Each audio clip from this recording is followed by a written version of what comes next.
age concern in the afternoon. Oh, God. And now the conference. Your constituency association has tabled a motion about privatisation, so you'll be expected to make a speech. Oh, and Alan, will you please take your hand out from under my skirt?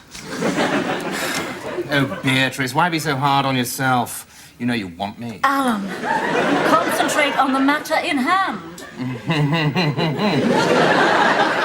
I love it when you talk dirty. Look, I'm attracted to you, Alan. Of course I am. Well, who isn't? But it would never work. I mean, what about Sarah? Sarah? Yes, my old school friend, Sarah. You must remember Sarah. No. You're married to her. Oh, Sarah! Well, actually, Beatrice, it's interesting because Sarah would actually be happy if we were having an affair. She's never really been interested in sex. Frigid little cow, really. Not like you. Come on.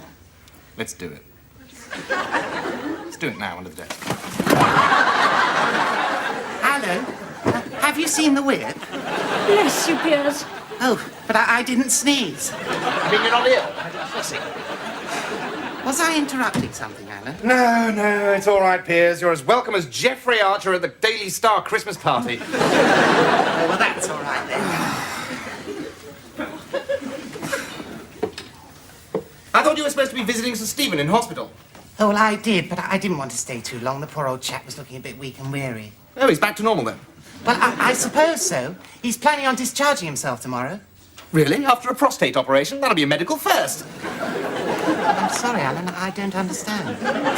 It's not your fault, Piers. It's the centuries of inbreeding.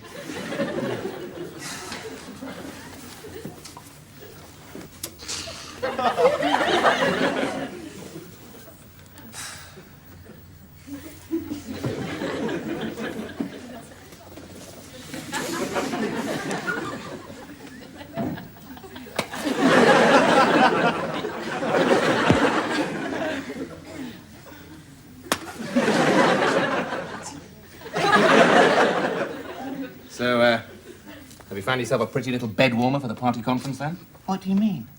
Well, Beatrice was just offering to share her suite with me at the Imperial Hotel. Why? Are you both on a diet? No, her hotel suite. God, if your IQ was any lower, you'd need watering, wouldn't you? Are you talking about illicit sex? Yes. Illicit sex. The best sort. Alan, it is not normal for a man to go chasing after every woman he sees. Homo sapien is naturally monogamous. Naturally monogamous. Where are you getting these 5 guinea words? Anything more than 2 syllables and you normally have to have a lie down. Well, you know Sir Stephen is the chairman of the Campaign for Moral Regeneration. No, I didn't know that. Mind, it makes a lot of sense. I mean, it's a fine old English tradition, isn't it? Once you're too old and decrepit to do it yourself, you start a committee to stop everyone else doing it. How dare you? Sir Stephen and Lady Rosemary have been happily married for 47 years. Happily? Well, then why is he lying in hospital, minus his prostate? I'll tell you why. Lack of use. I'm not letting mine go rusty. You're morally bankrupt, Alan. Oh, that's rich, isn't it? Coming from someone whose father was actually convicted of sheep worrying. It wasn't Daddy's fault. It was a regimental tradition. Oh, really? Really? Well, then why did they ask for 17 other animals to be taken into consideration?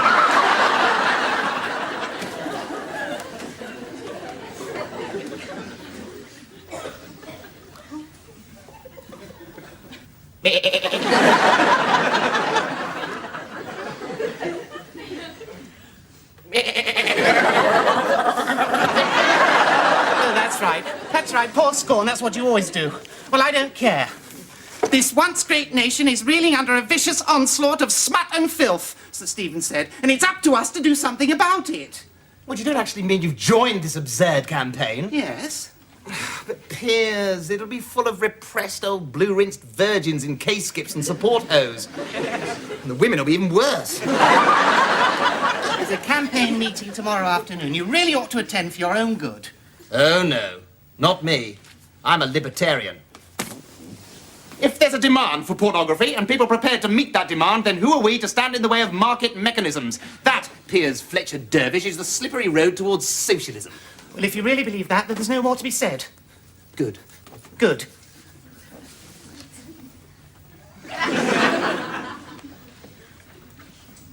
But I'm sure if you saw the sort of obscene films we have to sit through at campaign meetings, you'd be as disgusted as I am.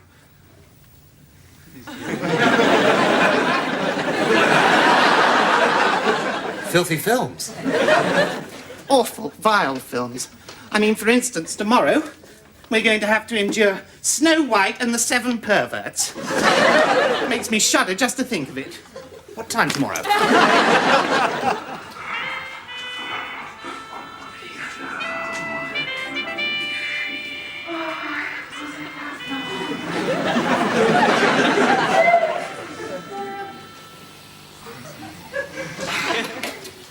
Piers, the light switch, if you please. Well, there we have it. Snow White and the Seven Perverts. And to think I left my sickbed for that. I have no words to express my abhorrence for this hateful film, but if there are any comments...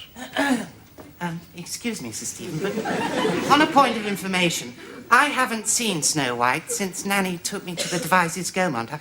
I think it was Christmas 1961. But I'm sure there wasn't a dwarf called Nobby. Thank you, Piers. Any other observations? No? Well, I think this may be a convenient moment to adjourn for a cup of good, honest tea, to wash the taste of decadence out of our mouths. Now, we'll reconvene in 20 minutes to look at the pornographic photographs kindly lent by the Metropolitan Police Commissioner from his personal collection. No, I'm sorry. I mean, pictures personally lent by the Commissioner from the Metropolitan Police's collection. 20 minutes, then.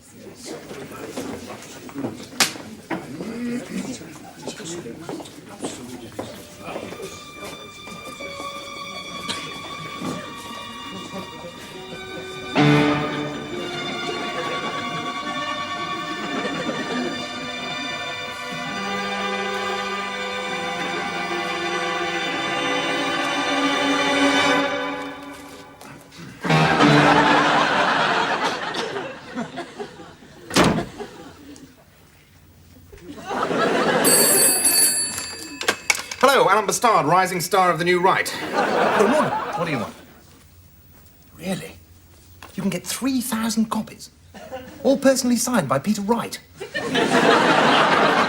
Oh, well, it sounds like a marvellous investment, Norman, but unfortunately, I've only just exchanged contracts on the new massage parlour, so I really don't have 50 grand to rub together, as it were. I suppose I could sell Sarah's jewels. Hang on, there's someone at the door. I've got to go. Bye. Enter.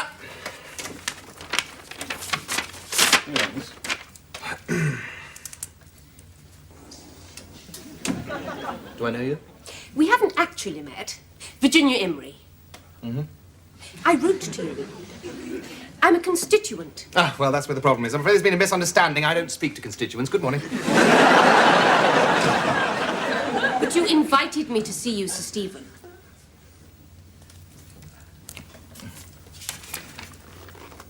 Oh, Lady Virginia! Oh, excuse me, I'm awfully sorry. How embarrassing. Pressure of work. Please, forgive me. Sit down, sit down, sit down. Now then, you wrote to me about publishing a book. Yes. I must say, I thought you'd be older. Yes, they do say I have a wisdom and a gravity which belies my youth. What about your book? Hardly a book, really. It's more of a pamphlet. Hmm? Sex is wrong. It's an arresting title. Thank you. Of course, I don't mean that sex is wrong in all circumstances. For the purposes of procreating the human race and within the sanctity of holy wedlock, I suppose it is permissible. Yes, I'm sure. And you were hoping that I could get this little pamphlet printed for you? Well, you did say you'd try, in your letter, as chairman of the campaign. Oh, yes, of course. And,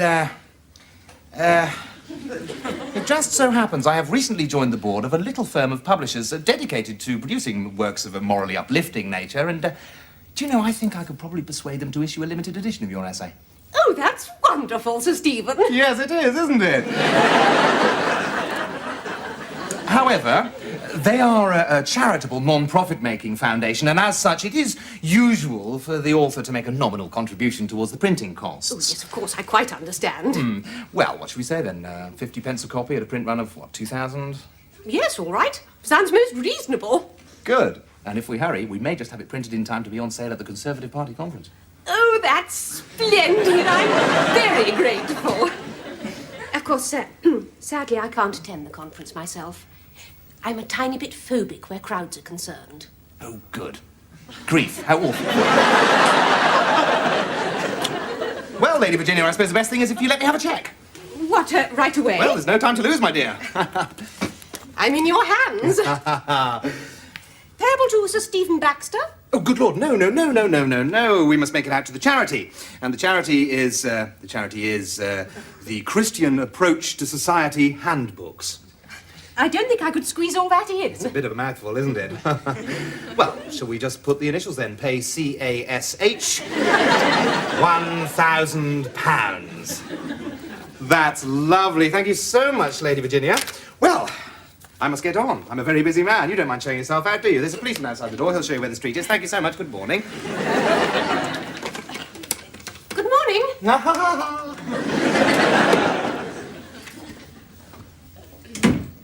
Yeah, hello? Is that Horny Person Publications? Yes, this is Mr. Allen speaking. That's right, the publisher of Big Wobblers. Listen, do you think you could do a rush job for me? Yeah, well, it's a sort of religious tract with some rather unusual illustrations in it. Are they hot? Well, let's just say I'll be sending them to you in an asbestos envelope.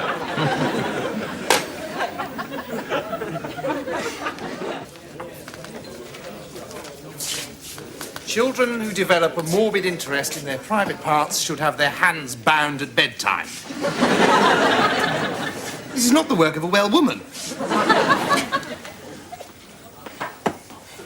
Excuse me, this is a Tory table. The Labourites sit over there in the draft.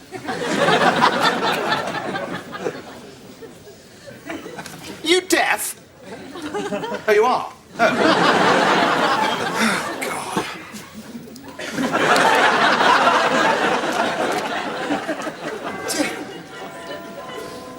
Oh, Sir Stephen, over here.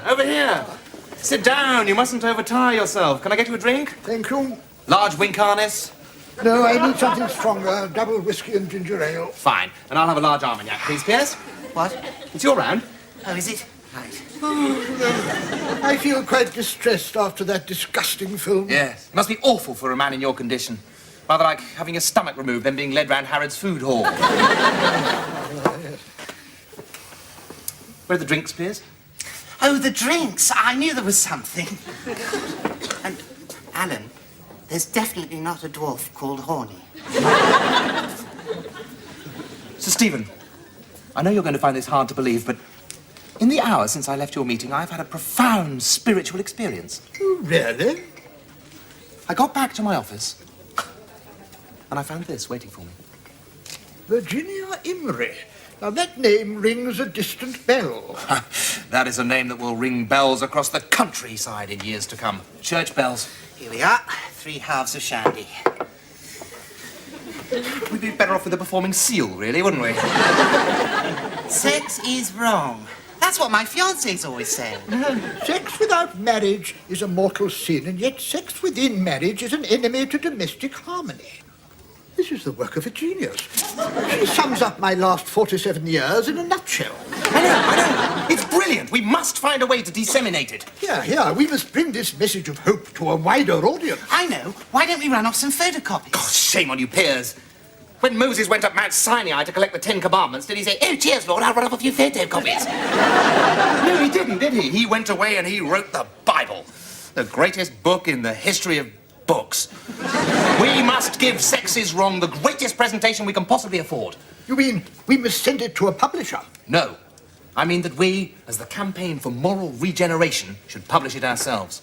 Ah, but won't that be frighteningly expensive? Well, interestingly enough, no. I took the liberty of telephoning an old established firm of printers who specialise in works of devotional nature. And they said that they could get us 2,000 bound copies by next week at £1 apiece. Oh! And just to show my sincerity, I am prepared to put up half of the publishing costs. Bravo! But half of £2,000 is... 0.005739. Thank you, Nigel Lawson.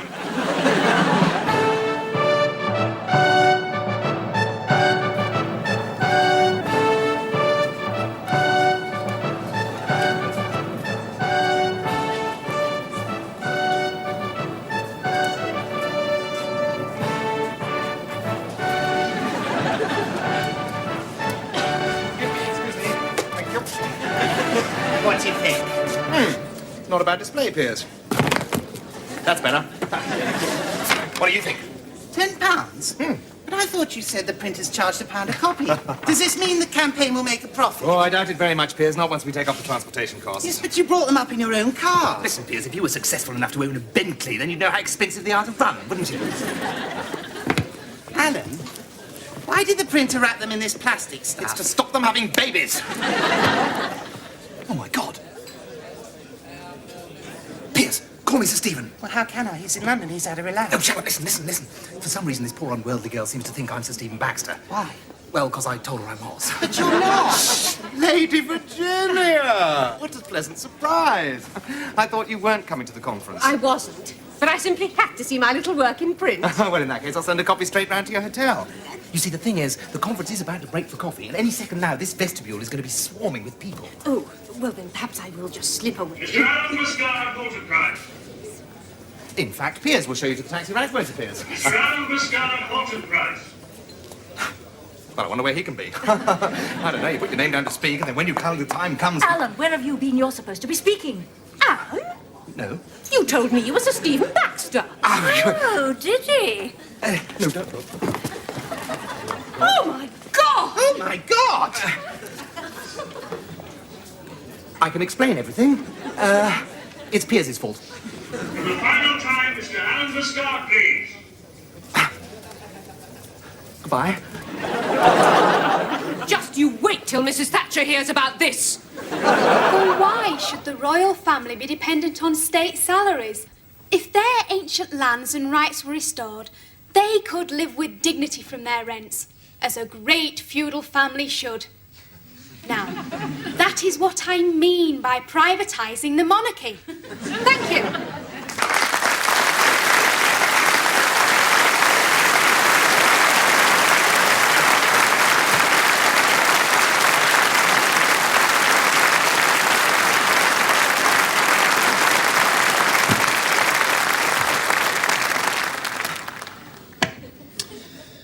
Mr. Chairman, fellow Conservatives, Norman, Cecil, Geoffrey. Before I begin, I feel I must say, and I'm sure I speak for all of us here, how very much I admired the last speaker. A credit to her family, to conservatism, and indeed to private education. For I hazard that she doesn't attend a comprehensive in the People's Republic of Brent.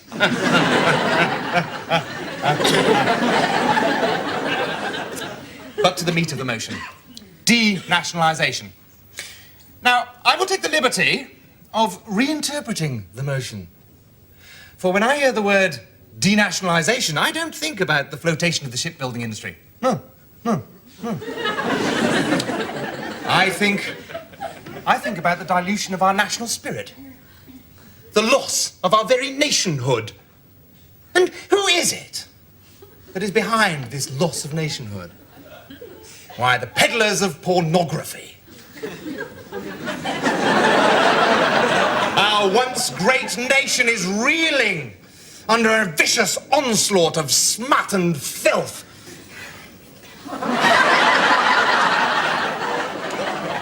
But we need guidance in our battle against this tide of filth. And thank God, guidance exists. Sex is Wrong by Lady Virginia Imrie. This book pulls no punches. The text is forthright, and the full-colour photographs, frankly, shocking in their sexual explicitness. I consider myself to be a man of the world, and yet there are acts illustrated within this book of such depraved complexity that, frankly, it took my breath away. And the picture on page 17 caused me to telephone the RSPCA immediately. And for a mere £10. And after all, what is £10 to people like us? Half-decent cigar, a week's social security for a family of gypsies. And I know which I'd prefer. Now, I know what you're all thinking. Where on earth can I get a copy? Well, thank God! They're on sale in the vestibule now. If you care about Britain, put your hand in your pocket and buy one. Thank you. Thank you.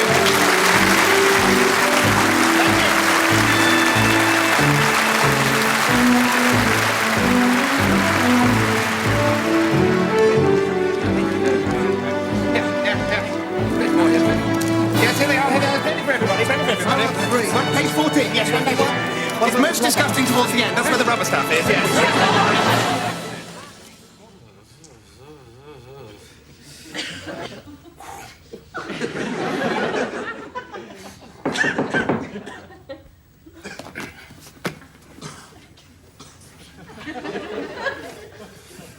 Oh dear, that'll be Beatrice, I suppose. God, it's so inevitable.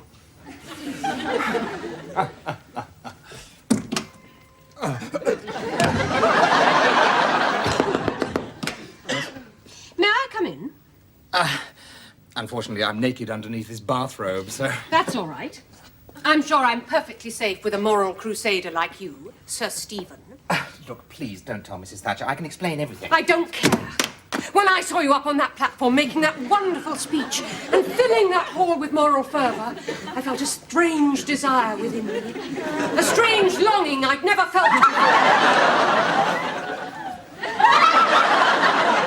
Could you be more specific? You must know that you're a very attractive and charismatic man. Yes, I know that, yes. Don't make me spell it out, Alan. I know what I want to do is wrong, but I just don't care. Does this mean that you don't want your £1,000 back? It means I intend to get my money's worth. I think I've just experienced a sudden swing to the right.